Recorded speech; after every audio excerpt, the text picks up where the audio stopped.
Just keep it talking. When I was in the Navy and stuff, all my buddies would come up the motor with me and hang out at Mom and Dad's and stuff.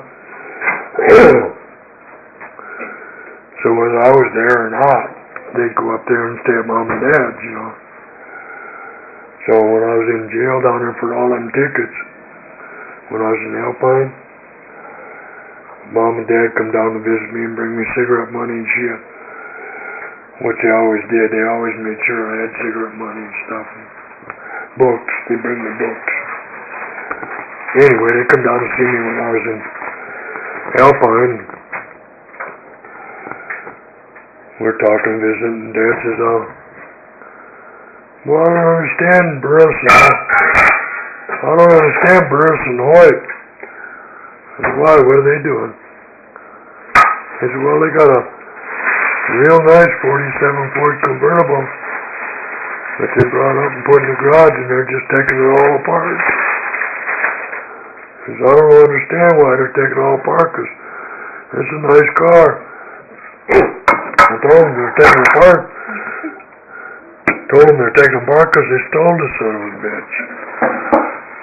What do you mean? I said, that yellow convertible's been sitting down there by the Des base for the last 6 months, and every time we go to Tijuana or something, Burris sees that car, he always wants to take that car. I said, probably some sailor that's out to sea or something. I told him, nah, I'm not stealing no goddamn cars. So I said, evidently when I went to jail, Hoyt would do anything anybody bullshit him into. He was kind of an idiot. He finally went to prison for it. But anyway, Burris bullshitted Hoyt into helping him. They went over and got that 47 and towed it up to Dad's house. I would have thought Grandpa would have figured that out on his own. You'd think so, but he didn't. Sometimes he's really thick. You know, of course, when I told him, oh, goddamn, I should have thought about that. That's how come they're taking that real good-looking car apart. I said, yeah, they stole the son of a bitch. They're selling all the parts. So the old man went home. When they come up, he made them get it the hell out. Hoyt, he was a goofy little son of a bitch. He was in the Navy with us. Here's a little guy, probably 5'4" or 5", maybe, a little guy.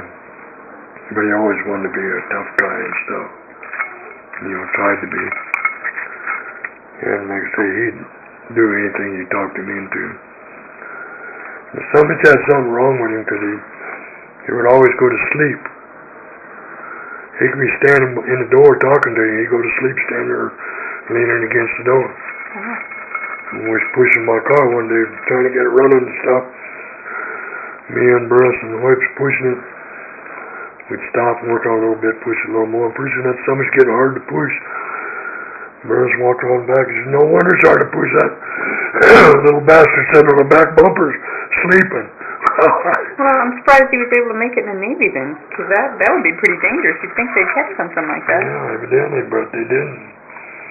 And then there was another guy on board ship, a real no good son of a bitch. I forget his name now. But he's always going to be, he was the gangster kind of guy and blah, blah, blah. He's always getting somebody who will help him pull a robbery or a hold up or some shit. And we all figured he's all bullshit, which he was mostly. But anyway, he finally talked Hoyt into going with him to rob this pawn shop with a goddamn knife. So him and Hoyt went into this pawn shop to rob it, and the goddamn pawn shop guy pulled a gun on him. Yeah, I was just going to say, I don't know much, but I wouldn't think a pawn shop would be the kind of place a knife would be enough. No. Boy, them son of bitches, they're buying probably stolen shit and everything else, so they carry guns. And I think you have to be pretty tough to own a pawn shop in the first place. Well, that guy was, because he pulled a gun on him and held him there, and the cops come and got him, and they sent both their asses up for, I don't remember now, 5 or 10 years. It was a long time. So they went AWOL a long time, huh? Yeah. Well, you know, he used to come home and Mom and Dad had a little dog that we called George. And he was half half Pekingese and half Dachshund. And he looked like a Pekingese, long hair and shit, but he was real long. Oh, how weird. And he's so long that when he go around the corner, he would bend in the middle to go around corners. Funniest looking little son you ever seen. Yeah. And we used to tease him and shit all the time and stuff. We got him where he's meaner. He was meaner than hell. And you could come in the house and say, George, that son of a bitch will bite you anyway. You knew who he was, but he'd still bite you. Probably more likely to bite you if you were mean to him. Well, yeah, we always were. Finally, Mom got rid of him because he got to where he'd bite Carrie Ray and stuff. And when first time he bit Carrie Ray, that was it for Mom. She just, that's the end of you, buddy, and she got rid of his ass. And told him, what'd you get rid of him for? Just keep Carrie up off the floor. Oh, God damn it, that dog starts biting me and Carrie. And I understand that. yeah, we don't need a dog that's going to bite everybody. We taught him that. We did. He was a horny little bastard. But it's funny, you could go in the house and George. Well, you're sure dressed up. Yep. Who's going to see you there? No one. What time you get off? 10:30?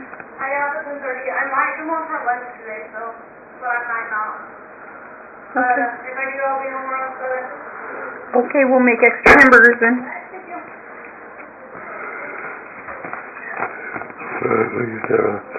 And he was an escape artist. Put him in the backyard, Trump's backyard. That's how much you get out. You go out there and look all around, you couldn't find no holes, you under the fence. Couldn't find nothing, never did find out how he was getting out. And they had another little dog too, I forget what that dog's name was. But Mom and Dad had put George and that other little dog out in the backyard. George would get that dog out too, they'd poke me out pretty soon. Mom said, I can't figure out where that little bastard's getting out. I didn't go around the fence, checked the whole yard, there was no holes under it or a goddamn thing. I don't know how the hell he was doing it. So Grandma always liked the Pekingese, huh? Mm-hmm. I don't remember hers barking a lot. Did they bark a lot? Toy and Toyland? That's the only reason I wouldn't want to get a little dog is because they get them. Like George, he never barked either, he just bites you. You didn't know he was there until you felt it. Oh, God damn it. Well, did he have a snout? Most of No, the Pekingese have that little... Oh, he had that little puggy nose like it. And he could still bite you, huh? Oh, yeah, bite like hell on your back of your legs or your ankles, man. You get them little teeth in you.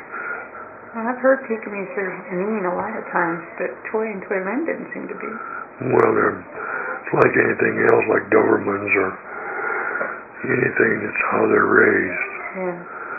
You know, Mom, when she first got them pups, well, she'd whip them with a newspaper. But when the minute one of them would crawl or bite or something, well, she'd whip them with that little newspaper when they're little bitty puppies. Noise would scare them. Yeah, and they got to where they grew up where they wouldn't bite or nothing because they didn't want to get hit with that newspaper. Do you ever have any dogs you were especially attached to?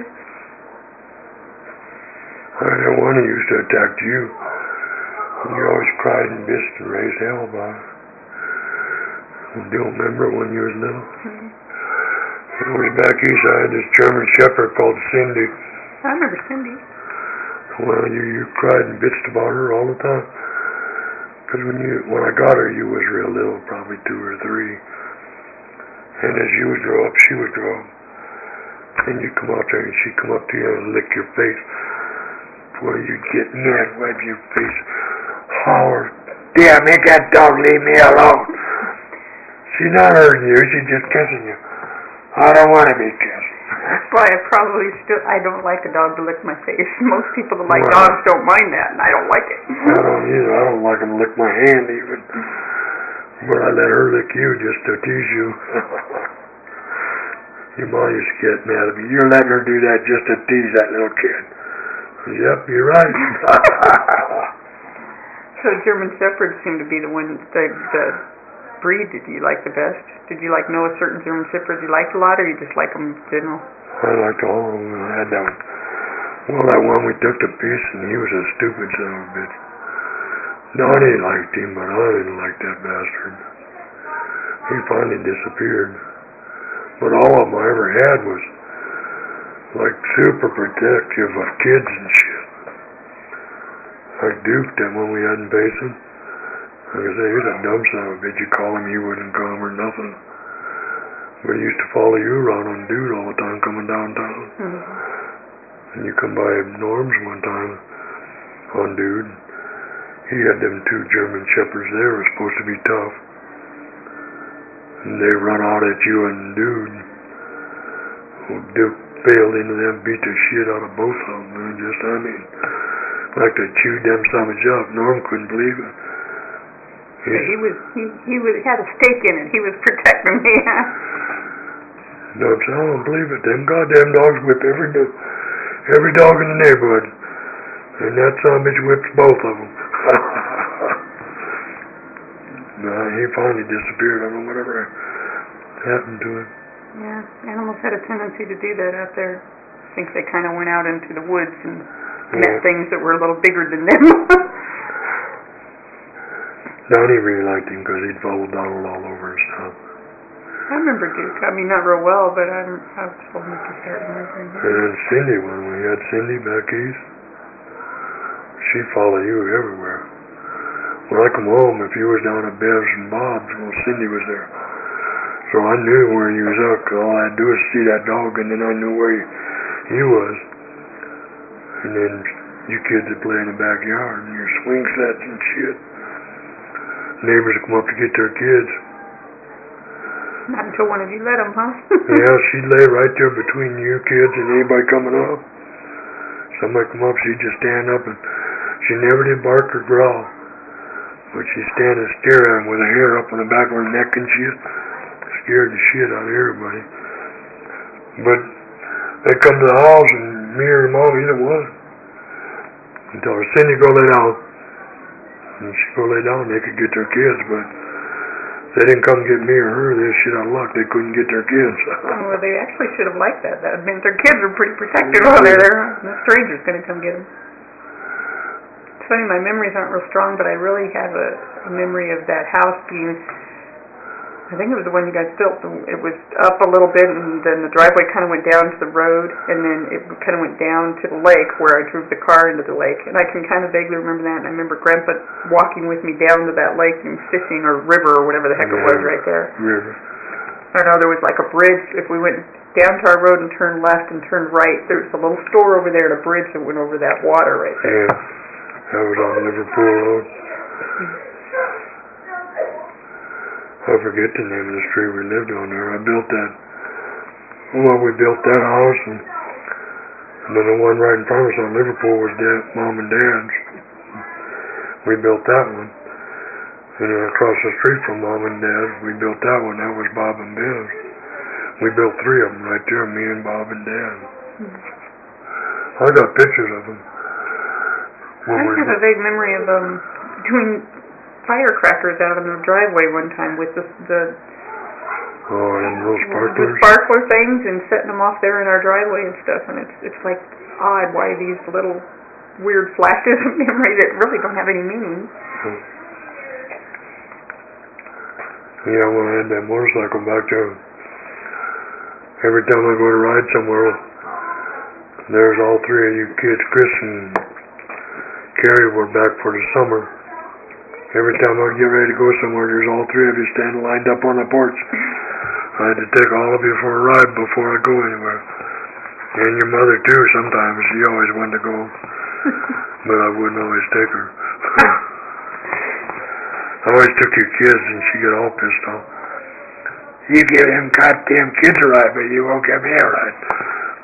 Your point?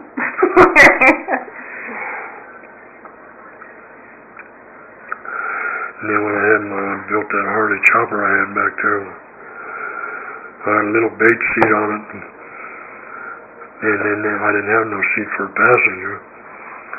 and she didn't want to go for a ride. And it was a rigid frame motorcycle anyway, no springs in the back. I mean, it was a hard riding son of a bitch. Why would you build a bike like that? Because it was a hot rod and just... I mean, was there an advantage to having those springs on it? Yeah, they get a better bike racing with them and shit. And that's the way it was molded. It was a 46. And that's why they made them in 46. They didn't have springs in the back. But your mom would want to go, so I'd roll up some shop towels and tape them to the back fender, and she'd ride on that shop towels on that back fender. That's wanting to go pretty bad, huh? It didn't last long. I wouldn't go very far, and she wanted to go back home. That rigid frame son of a bitch just beat the shit out of her. So I'd take her back home. She said, "You do that on purpose. That's why you don't have no back feet, so you don't have to ride me." I said, "Yep." You get smart all the time, Jenny. I thought you didn't like Harleys. I didn't. I only had that so much for, I don't know, 6 months or so. I blew up 2 motors in it. Well, now they really have a good reputation as being a real dependable, good bike. Does that change, do you think, or? Yeah, well, supposedly the new ones, I guess, they don't break down and shit like the old ones used to. But the old ones back in the 40s and 50s, all you were sure of when you left home with them is you're going to have to work on a son of a bitch before you got back. You like bikes or hot rods better? Huh? You like bikes or hot rods better? About the same. Really? As long as both of them are fast. That sounds really run too. I beat everybody but one kid. He was hanging around Sammy's drive-in. In fact, your mom worked there for a while before I started going with her. And everybody hung out there back in Gary, just outside of Gary. And we'd race cars and motorcycles and shit all the time. There was a strip right behind the drive-in that used to be part of Highway 12. And then they built a new one and it bypassed that. So there was about a quarter-mile strip or so right behind that drive-in where we used to race there all the time. And that Harley, man, I mean, I just annihilated everybody I ever raced with it. It was a running son of a bitch.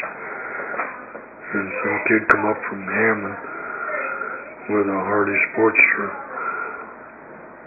Ugly son of a bitch. Oil all over and just primered, and I mean, it was ugly. Kid he was about 16, I guess. He come up to me and said, "Oh, I heard about that red Harley." I said, "You want to race it?" "Oh, yeah, I'll race you." "Okay, $15. All right.